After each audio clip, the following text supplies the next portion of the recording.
Hello guys, good evening. Ayan po, yung tips po kung madami kayong lechon tapos wala kayong kasama sa pag-prepare. So, ganyan po. Dapat naka-ready na yung mga ingredients po para hindi ka mahirapan magawa ng mga lamas. Ganyan lang po. Na-ready po namin. Ayan. There! Ayan. So,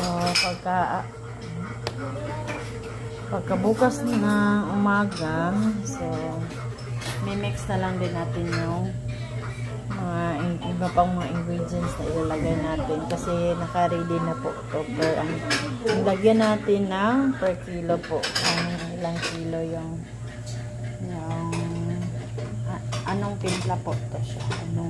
Ilang kilo po.